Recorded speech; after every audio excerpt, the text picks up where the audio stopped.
Chaque matin, le même cauchemar se répétait avec une précision d'horloge suisse, implacable et monotone. Réveil à 6h30 à Pente dans mon studio de 40 mètres carrés du 15e arrondissement. Café avalé debout dans la pénombre hivernale. Puis cette descente aux enfers qu'on appelait pompeusement les transports parisiens. Les klaxons commençaient à hurler leur symphonie de rage dès l'aube, réveillant la ville entière dans un concert de métal froissé et de nerfs à vif. Les embouteillages s'étiraient comme des serpents métalliques le long du périphérique, cette ceinture d'asphalte qui étranglait Paris jour après jour, et le métro bondé nous compressait comme des sardines dans une boîte de concert rouillée où l'air se raréfiait à chaque station.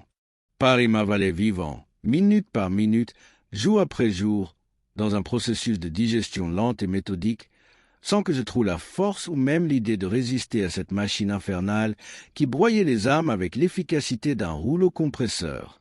Mon bureau au 14e étage de la tour Mirabeau de la Défense donnait sur une mer de béton et de fumée d'échappement qui s'étendait à perte de vue, jusqu'au horizon perdu de la banlieue.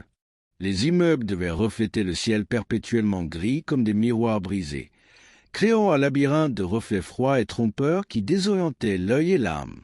Même par les plus belles journées de printemps, quand le soleil tentait courageusement de percer la couche de pollution qui planait au-dessus de la capitale comme un couvercle de plomb, cette jungle urbaine parvenait à étouffer la moindre trace de beauté naturelle, transformant la lumière dorée en néon blafard filtré par les vitres sales des gratte-ciel. Les heures s'étiraient dans cette prison de verre et d'acier, ponctuée par des réunions interminables où nous parlions de chiffres, de productivité, d'optimisation, de rentabilité, comme si ces mots magiques pouvaient donner un sens à nos existences vidées de leur substance. Nous étions devenus des automates en costume-cravate, répétant les mêmes gestes, les mêmes phrases, les mêmes expressions de circonstances, dans une chorégraphie parfaitement huilée de l'absurdité moderne. Les PowerPoints se succédaient sur les écrans plasma, déversant leur flot de diagrammes colorés et de pourcentages supposés révolutionnaires, pendant que nos cerveaux s'atrophiaient lentement dans cette soupe tiède d'informations inutiles. Les journées se fondaient les unes dans les autres dans un ballet frénétique de mes marqués urgents qui ne l'étaient jamais vraiment, d'appels incessants de clients mécontents ou de supérieurs hystériques, de dossiers qui s'empilaient sur mon bureau comme des montagnes de papier menaçant de s'écrouler et d'ensevelir les dernières parcelles de ma sanité mentale. Je ne voyais plus le ciel qu'à travers les fenêtres sales du bureau, ne connaissais plus les saisons qu'à travers les variations de température de la climatisation centrale, qui ronronnait jour et nuit comme un monstre mécanique invisible. Mon cœur battait désormais au rythme frénétique des notifications de mon smartphone, ce petit tyran électronique qui gouvernait chaque seconde de ma vie, réclamant sans cesse mon attention, ma disponibilité immédiate, mon énergie vitale qu'il aspirait avec la voracité d'un vampire numérique. Ce matin de novembre, coincé depuis 43 minutes exactement sur le boulevard périphérique dans un embouteillage apocalyptique qui s'étendait sur plusieurs kilomètres, entouré par des centaines d'autres prisonniers volontaires de cette folie collective que nous appelions la vie moderne, j'ai senti ma poitrine se serrer comme prise dans un étau invisible qui se resserrait progressivement. L'air manquait, aspiré par une angoisse grandissante qui montait de mon ventre vers ma gorge comme une marée noire. Mes mains tremblaient de plus en plus violemment sur le volant en cuir usé de ma Peugeot grise, et les feux de signalisation se mirent à danser devant mes yeux comme des étoiles mourantes dans un ciel d'orage électrique. Le monde basculait autour de moi, les voitures se transformaient en cages métalliques, et j'ai compris avec une lucidité terrifiante que quelque chose en moi était en train de se briser définitivement, comme une digue qui cède sous la pression d'eau trop longtemps contenue.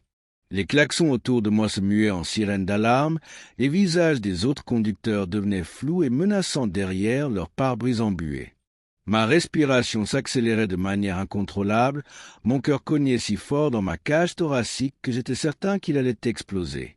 C'est un camionneur bienveillant qui a appelé les secours en voyant ma voiture faire des embardées dangereuses, ma tête oscillant d'avant en arrière comme celle d'un pantin désarticulé.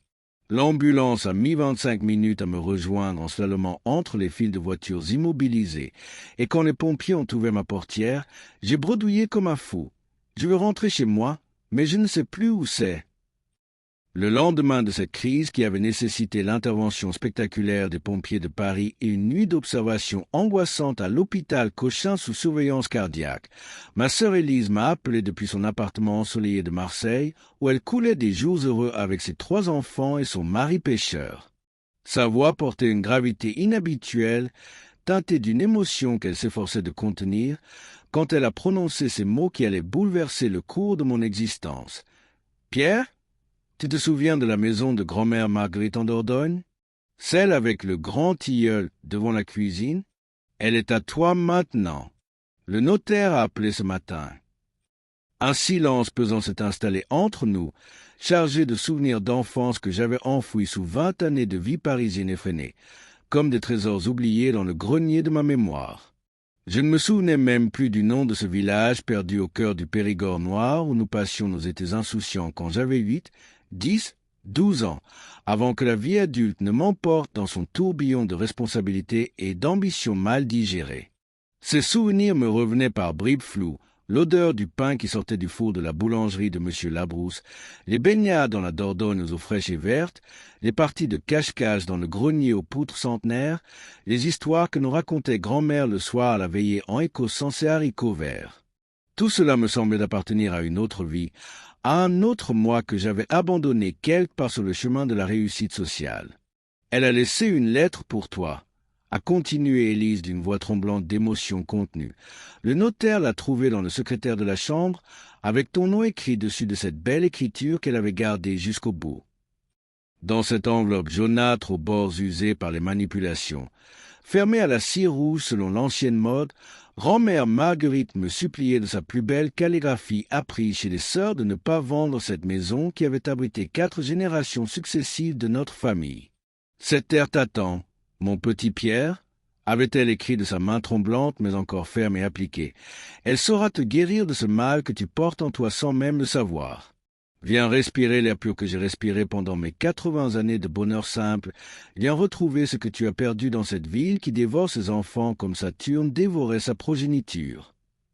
Les mots de grand-mère résonnaient dans ma tête comme une mélodie oubliée qu'on retrouve soudain en fouillant dans de vieux disques rayés, révélant des harmonies que l'oreille reconnaît instantanément sans pouvoir les nommer.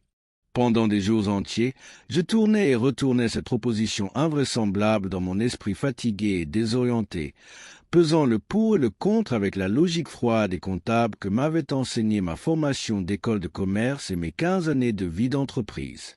Abandonner Paris, mon travail de cadre commercial chez Lagardère, ma carrière patiemment construite échelon par échelon, mon appartement du 15e qui me coûtait la moitié de mon salaire, mes repères professionnels et sociaux, l'idée semblait folle, irresponsable, carrément suicidaire selon tous les critères de réussite sociale que j'avais méthodiquement intégrés depuis ma sortie de l'université.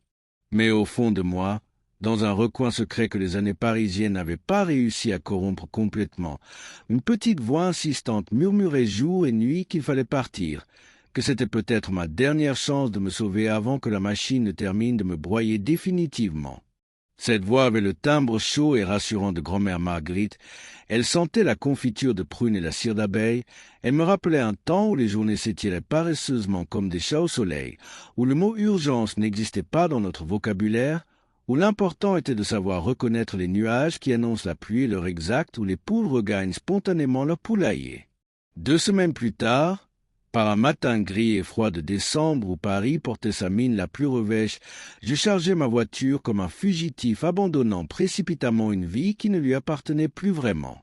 Mes collègues me regardaient avec un mélange de pitié et d'incompréhension inquiète quand j'ai annoncé ma démission à mon patron médusé, certains murmurant dans les couloirs que le stress de la crise cardiaque m'avait probablement fait perdre la raison.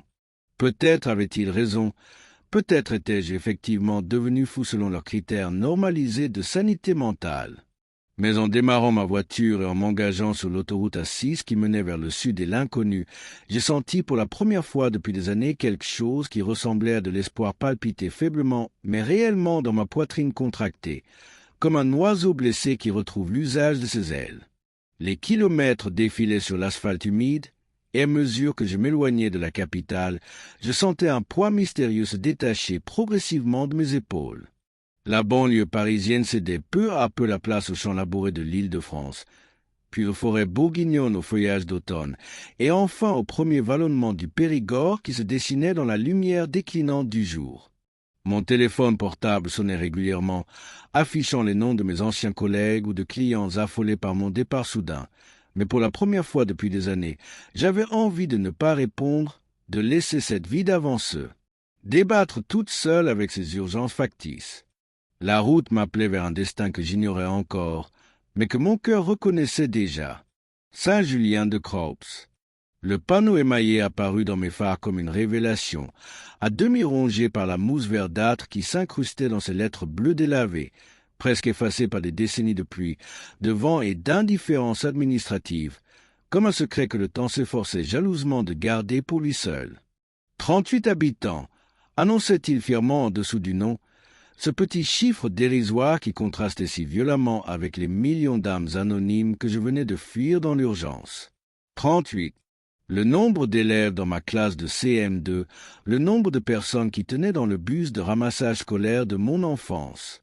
L'émotion me serra la gorge tandis que ma voiture cahotait sur la route départementale, défoncée qui serpentait entre les châtaigniers centenaires. Le village tout entier semblait endormi sous un voile de brume matinale qui s'accrochait amoureusement aux toits d'ardoises rousses et aux cheminées de pierre qui fumaient paresseusement dans l'air immobile du petit matin. Cet endroit avait des airs de conte oublié où le temps aurait décidé de faire une pause éternelle, suspendant sa course folle pour permettre aux hommes de reprendre leur souffle et de se souvenir de l'essentiel. Rien ne bougeait, rien ne pressait, rien ne criait.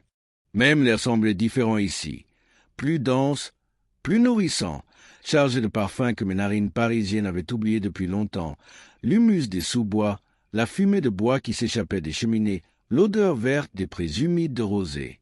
Les maisons de pierre blonde se serraient affectueusement autour d'une petite place pavée de galets rompolis par les siècles, comme des amis de toujours qui se racontent leurs secrets les plus intimes dans le chuchotement du vent.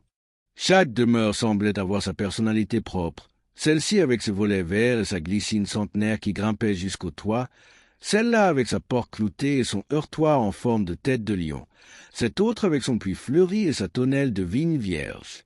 Une fontaine de pierre sculptée chantonnait doucement sa mélodie liquide et éternelle au centre de cette place où personne ne se pressait, où aucun moteur ne rugissait, où seul résonnait parfois le claquement lointain des sabots d'un cheval invisible et le chant matinal d'un coq orgueilleux quête par derrière les jardins. Des géraniums rouges s'en débordaient généreusement des jardinières en bois accrochées aux fenêtres à petits carreaux, créant des cascades de couleurs vives qui contrastaient joyeusement avec la patine dorée des vieilles pierres. Un charreau aux yeux couleur d'ambre se prélassait avec une nonchalance souveraine sur un muret de pierre sèche couvert de lierre tricentenaire, me regardant passer avec cette indifférence bienveillante que seuls possèdent les animaux parfaitement en paix avec leur territoire. Quelques poules picoraient tranquillement entre les pavés disjoints, levant parfois la tête vers ma voiture étrangère avant de reprendre leur quête patiente de graines et d'insectes, dans une chorégraphie millénaire qui n'avait pas changé depuis l'époque de mes arrière-grands-parents. La maison de grand-mère Marguerite se dressait au bout d'un chemin de gravier qui crissait doucement sous mes roues, entouré d'un jardin sauvage où les roses anciennes au parfum entêtant grimpaient en liberté totale le long des volets bleus délavés par 50 années de soleil périgourdin. Les glycines violettes cascadaient depuis la toiture d'ardoise en formant une tonnelle naturelle qui embaumait l'air matinal de son parfum capiteux et enivrant. Tout était exactement comme dans mes souvenirs d'enfant, figé dans une perfection nostalgique qui me faisait battre le cœur. La même clé rouillée cachée sous le même pot de terre cuite et bréchée près de la porte d'entrée, exactement à l'endroit où grand-mère me l'avait montré lors de mes dernières vacances de petit garçon insouciant. Mes mains d'adulte tremblaient en soulevant ce vestige du passé, comme si j'allais profaner un sanctuaire ou réveiller des fantômes endormis depuis trop longtemps. La clé tournait difficilement dans la serrure ancienne, mais avec ce petit déclic familier qui me ramenait instantanément 25 années en arrière, quand j'arrivais en courant de mes explorations dans les bois pour réclamer à grands cris mon goûter de pain et de confiture. En poussant la porte de chêne massif aux ferrures noircies par le temps, j'avais l'impression de pénétrer dans ma propre enfance, de retrouver un monde que je croyais perdu à jamais dans les méandres de la vie adulte. L'odeur qui m'a accueilli dans la pénombre fraîche du couloir d'entrée m'a frappé comme une gifle chargée de milliers de souvenirs entremêlés. Ce mélange unique et irremplaçable de lavande séchée, de cire d'abeille et de bois ancien qui était la signature olfactive indélébile de grand-mère Marguerite. Cette odeur contenait toute mon enfance. Les draps qui sentaient l'armoire de châtaignier et la verveine, les planchers cirés qui craquaient sous mes pieds nus, les bouquets de thym et de romarin suspendus aux poutres de la cuisine, les confitures qui mijotaient doucement dans la bassine de cuivre. Mes yeux s'habituaient progressivement à la demi-obscurité et découvraient que les meubles étaient restés exactement à leur place, figés dans le temps comme dans un musée secret de l'amour familial. La grande armoire normande dans laquelle se cachaient mes jouets d'été, la table de ferme où grand-mère étalait sa pâte à tarte, le fauteuil à oreillettes près de la cheminée où elle tricotait en me racontant des histoires. Les rideaux de dentelle blanche aux fenêtres filtraient une lumière dorée et poudrée qui transformait chaque grain de poussière d'encens dans l'élan paillettes magiques. Pour la première fois depuis des mois, j'ai senti mes épaules se détendre complètement, mon souffle s'approfondir naturellement, ma nuque se dénouer, comme si cette maison possédait le pouvoir mystérieux et ancestral de guérir les blessures invisibles de l'âme moderne. Quelque chose en moi se remettait en place, retrouvait sa juste position, comme un os disloqué qui se remet spontanément dans son articulation. Et c'est à ce moment précis, debout dans ce couloir qui sentait mon enfance, que j'ai compris que ma vraie vie commençait peut-être seulement maintenant. Mais le plus troublant restait à venir. Sur la table de la cuisine, une enveloppe m'attendait, portant mon nom écrit de cette calligraphie que je reconnaissais entre mille. À l'intérieur, quelques mots de grand-mère qui allaient changer ma compréhension de tout. « Pierre, si tu lis ceci, c'est que tu as enfin compris. Mais attention, mon petit, cette maison cache un secret que seul toi peux découvrir. Cherche dans le grenier, derrière la malle bleue. Et surtout, n'aie pas peur de ce que tu vas y trouver. » Les premiers jours dans cette maison chargée d'histoire ont été un véritable combat contre 20 années d'habitudes toxiques gravées au fer rouge dans mon système nerveux par la vie parisienne. Mon téléphone portable continuait de vibrer sans arrêt comme un insecte énervé et collant, réclamant mon attention avec l'insistance agaçante d'un enfant capricieux mal élevé, crachant ses notifications soi-disant urgentes, ses mails professionnels combinatoires, ces rappels de réunion dans un monde que j'avais fui mais qui refusait obstinément de me lâcher. Mes doigts cherchaient machinalement l'écran illuminé toutes les 3 minutes, geste devenu aussi automatique et inconscient que respirer ou cligner des yeux, comme un toxicomane en manque qui cherche désespérément sa dose quotidienne d'adrénaline numérique. Il m'a fallu une semaine entière de lutte acharnée et douloureuse contre moi-même, contre mes réflexes conditionnés, contre cette partie de mon cerveau qui réclamait sa ration de stress et de stimulation artificielle, pour trouver enfin le courage et la détermination d'éteindre complètement ce petit tyran électronique et d'accepter le silence comme un ami plutôt que comme un ennemi. Le premier jour sans téléphone a été un calvaire. J'avais l'impression d'avoir perdu un membre, de marcher en boitant, de parler dans le vide. Mes mains se tendaient automatiquement vers ma poche toutes les 5 minutes, cherchant vainement le contact rassurant du plastique tiède et familier. Peu à peu, avec la patience obstinée d'un convalescent qui réapprend péniblement à marcher après un accident, j'ai commencé à éduquer mes oreilles à percevoir les vrais bruits du monde, ce que la ville avait noyé depuis si longtemps sous son vacarme permanent et assourdissant que j'avais fini par les oublier complètement. Le chant triomphant et primordial du coq au lever du soleil, qui déchirait l'aube comme un cri de victoire de la nature sur la nuit, me réveillait désormais en douceur au lieu de l'alarme stridente de mon réveil numérique. Le clocher roman du village égrenait les heures avec une régularité apaisante et millénaire, marquant le temps non plus comme un ennemi qui file, mais comme un allié qui accompagne. Les abeilles butinaient consciencieusement dans les lavandes envahissantes du jardin en fredonnant leur hymne éternel au travail et à la beauté, créant une bande sonore naturelle infiniment plus riche et plus nourrissante que tout le podcast et musique de fond que j'avais l'habitude d'ingurgiter pour meubler le silence. J'ai recommencé à cuisiner de vraies recettes avec de vrais légumes qui sentaient encore la terre noire et l'humus, dont les formes imparfaites et les couleurs authentiques contrastaient violemment avec les produits calibrés et aseptisés des supermarchés parisiens. Mes mains retrouvaient le plaisir simple et profond de pétrir une pâte, d'éplucher des pommes de terre, de couper des herbes fraîches qui embaumaient la cuisine de leurs parfums intacts. J'ai repris l'habitude oubliée de marcher sans but précis et sans montre au poignet dans les sentiers serpentins bordés de mûriers sauvages et de noyers centenaires au tronc massif, mais pas retrouvant instinctivement le rythme lent et contemplatif de la campagne, si différent de la cadence militaire et pressée des trottoirs urbains. Ces balades sans objectif me menaient parfois jusqu'à la Dordogne qui coulait paresseusement entre ces berges fleuries, parfois dans les bois de châtaigniers où les sangliers avaient tracé leurs routes invisibles, parfois vers les ruines du château médiéval qui dominait la vallée de sa silhouette romantique et déchiquetée. Mes nuits, autrefois systématiquement hachées par l'insomnie chronique et les réveils en sursaut au moindre bruit de sirène ou de moto qui traversait Paris, sont devenues progressivement profondes et véritablement réparatrices comme des berceuses d'enfance retrouvées. Le silence de la campagne n'est pas vide comme celui des appartements urbains, mais plein d'une vie discrète et rassurante. Le ululement lointain d'une chouette qui chasse dans les prés, le froissement des feuilles sous les pas d'un hérisson nocturne, le murmure constant de la fontaine du village qui chante sa mélodie éternelle. Ces bruits naturels berçaient mon sommeil au lieu de le troubler, créant une symphonie apaisante qui réconciliait mon corps avec les rythmes fondamentaux de la vie.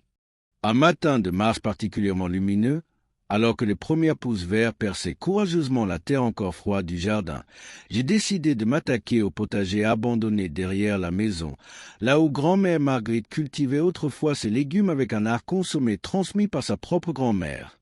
La terre était dure et compactée par 2 années d'abandon, envahie par les mauvaises herbes et les ronces qui avaient pris leur aise, mais mes mains retrouvaient progressivement le geste ancestral de la bêche, le rythme hypnotique du travail de la terre qui apaise l'esprit en fatiguant sainement le corps. C'est en fouillant dans un coin oublié de la remise aux outils, derrière des cagettes poussiéreuses et des pots de fleurs ébréchés, que j'ai découvert un petit sachet de papier craft froissé et jauni par l'humidité. À l'intérieur, des graines de radis soigneusement conservées dans un mouchoir en bâtisse portaient encore l'écriture tremblante mais appliquée de grand-mère. Pour mon petit-fils Pierre, quand il reviendra enfin à la maison. Ces quelques mots griffonnés au crayon de papier, probablement dans les derniers mois de sa vie, m'ont ému aux larmes comme si elle me parlait directement depuis l'au-delà, comme si elle avait su, depuis sa tombe du petit cimetière communal, que j'aurais un jour besoin de cette terre bénie pour me reconstruire et me retrouver. En plantant ces graines précieuses dans la terre humide et noire que j'avais patiemment préparée, mes mains sales et mes genoux dans la boue froide du petit matin, j'ai senti quelque chose de profondément cassé se réparer doucement en moi, comme un mécanisme d'horlogerie ancienne qui se remet mystérieusement à fonctionner après des années de silence. Ce geste simple et millénaire de confier une graine à la terre, dans l'espoir qu'elle germe et donne du fruit, me connectait soudain à une chaîne ininterrompue de générations paysannes, à tous ceux qui avant moi avaient trouvé dans ce dialogue patient avec la nature le secret d'une vie équilibrée et sensée. Les radis ont germé exactement 15 jours plus tard, comme l'avait prédit le sachet de grand-mère, leurs petites pousses vertes et courageuses perçant la surface de la terre comme des sourires d'espoir, comme de minuscules victoires de la vie sur l'inertie. En contemplant ce miracle quotidien de la nature qui renaît éternellement, agenouillé dans ce jardin qui devenait peu à peu mien par le travail et l'amour que j'y investissais, j'ai compris avec une évidence cristalline et bouleversante que je renaissais moi aussi, que quelque chose de neuf et d'authentique poussait en moi comme ce radis dans la terre généreuse. Mais c'est ce soir-là, en montant enfin au grenier pour chercher le secret dont parlait la lettre de grand-mère, que ma transformation allait prendre une dimension que je n'imaginais pas encore. 6 mois ont coulé comme une longue respiration apaisée et réparatrice, marquée par le rythme naturel et rassurant des saisons plutôt que par celui artificiel et stressant, des échéances professionnelles et des deadlines impossibles. L'été avait fait exploser le jardin dans une symphonie de couleurs et de parfums que mes sens parisiens redécouvrirent avec émerveillement. Les roses anciennes grimpaient maintenant jusqu'au premier étage, les tournesols que j'avais plantés en avril dressaient fièrement leur face solaire vers le ciel périgourdin, et le potager débordait littéralement de légumes gorgés de soleil et nourris de soins patients. Tomates rouges sans qui éclataient de saveur, courgettes dodues, haricots verts croquants, radis piquants, laitues tendres. J'avais retrouvé le goût authentique des vrais légumes, si différents de ces produits insipides et standardisés des supermarchés urbains.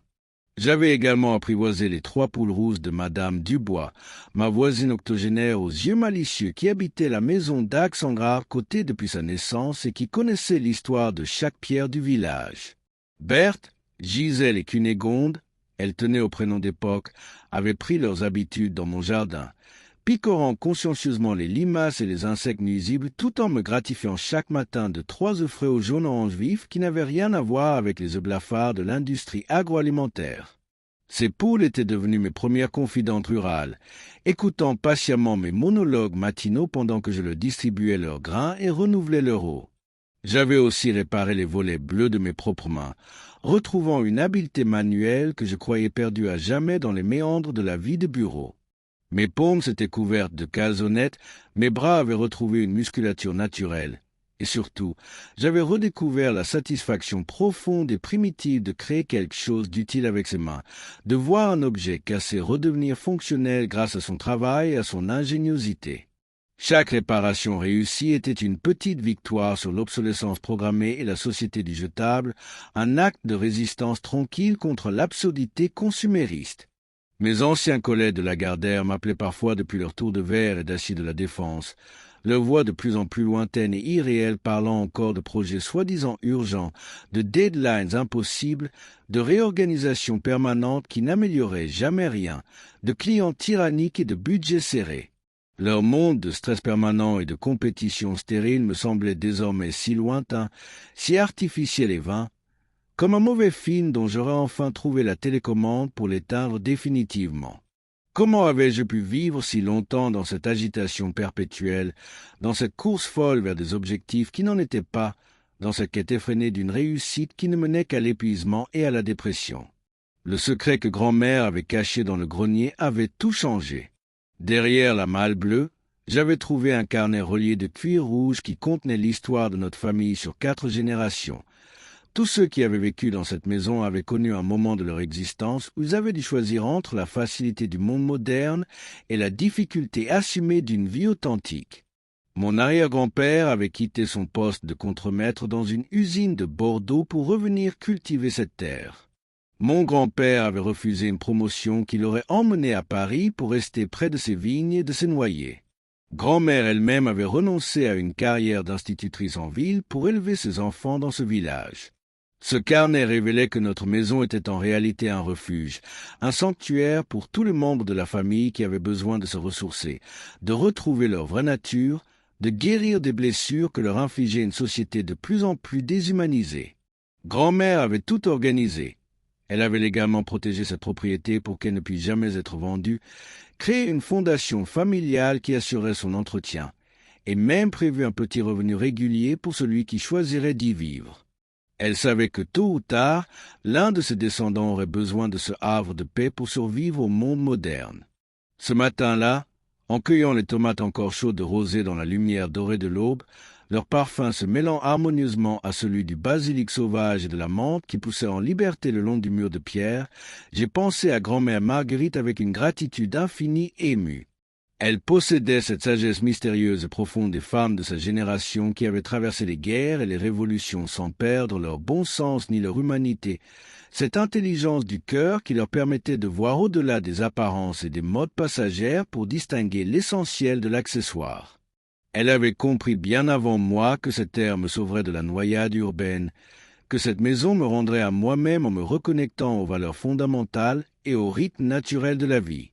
Les pierres blondes de ces murs avaient gardé la mémoire chaleureuse et bienveillante de tous ceux qui avaient vécu ici en paix et en harmonie avec leur environnement, de ces générations d'hommes et de femmes simples qui avaient trouvé le bonheur dans les gestes humbles du quotidien, dans le travail patient de la terre, dans l'observation respectueuse des saisons, dans l'amour tranquille de leur famille et de leur communauté, loin du tumulte stérile et des ambitions creuses du monde extérieur.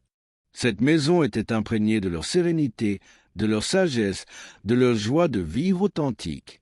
Le village de Saint-Julien-de-Crans m'avait adopté sans poser de questions indiscrètes, avec cette générosité naturelle et cette simplicité d'accueil des communautés rurales qui reconnaissent instinctivement ceux qui cherchent sincèrement refuge et qui savent faire la différence entre les touristes de passage et les vrais candidats à l'enracinement.